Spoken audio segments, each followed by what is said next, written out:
student, this is my fourth video, chapter number 10 of history, the changing the visual arts and in this video we discuss about what happened to the court artist.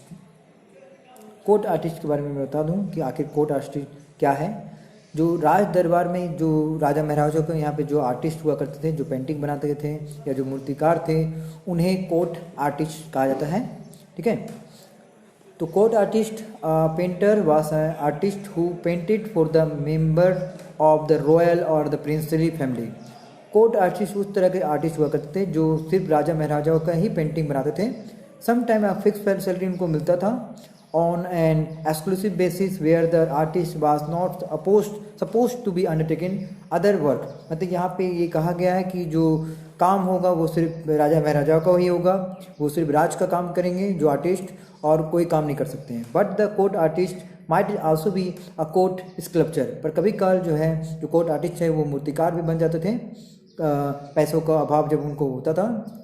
यहाँ पे दिखाया जा रहा है कि court artist राज दरबार में काम करते हैं। In the Mysore, Tipu Sultan not only fought the British on the battlefield but also resisted the cultural tradition। तो टीपू सुल्तान ने सिर्फ ब्रिटिश के साथ बैटल फाइट नहीं किया था, सिर्फ लड़े नहीं थे, विरोध नहीं थे, जबकि वो cultural tradition associated with culture से रिलेटेड अपने बातों को रखते थे और उनको बढ़ावा देते थे। He continue to encourage local tradition, वो लोकल ट्रेडिशन को इनकरेज करते थे Tipu Sultan. And had the wall of his palace at the Srirangapatnam, और वो अपने पैलेस में भी पेंटिंग करवाते थे जो श्रीरंगपत्तनम में था। Cover with the mural painting done by the local artist, जो लोकल आर्टिस्ट होता था उसके द्वारा मूरल पेंटिंग करवाते थे। और ये मूरल पेंटिंग का मतलब होता है वॉल पेंटिंग, जब हम दीवारों को पेंट करते हैं। तो फिगर 10 में जो दिखाया गया है, this painting celebrate the famous battle of Pollilur of 1780 in which Tipu and the Hyder Ali defeated the English troop. मतलब फिगर 10 में आप देख सकते हैं, वहाँ पे उस पेंटिंग में दिखाया गया है किस प्रकार से टीपू सुल्तान और जो हमारे हैदर अली हैं, ठीक है, वो दोनों ने इंग्लिश ट्रूप के मतलब ब्रिटिश के ट्रूप को कैसे हराया। ठीक है, तो यहाँ पे बहुत सारा क्वेश्चन है आपके लिए। Relation between the Tipu Sultan and Hyder Ali. The after defeating the Sirajuddaula, the British had successfully installed their puppet nawab on the throne, the first Mir Jafar and then the Mir Qasim. तो यहाँ दिखाया जा रहा है कि सिराजुद्दौला को हराने के बाद जो ब्रिटिश ने सबसे पहले अपने एक पपेट मतलब होता है जैसे कि जो खिलौना होता है, खिलौना नवाब को बनाया, जैसे कि मीर जाफर को बनाया, फिर उसके बाद मीर कासिम को बनाया। मतलब अपने हिसाब से अपने राज्य को ब्रिटिश लोग चलाते थे। The court of Murshidabad encourage local miniature artist to the observe the taste and the artist style of the British. ये जो कोर्ट था मुर्शिदाबाद का, वो मिनिएचर जो आर्टिस्ट हुआ करते हैं, लघु छोटा मोटे जो आर्टिस्ट होते थे, उनको वो इनकरेज करते थे। फिगर 11 में this is picture of Eid procession जुलूस painted by the court painter in the late 18th century. इसमें जुलूस को दिखाया जाता था, उसमें किस तरह का जुलूस निकलता था। They use perspective which create a sense of the distance between the object that are near and those at a distance. मतलब यहाँ पे दिखाया जाता था कि कौन चीज़ बगल में है, कौन चीज़ दूर।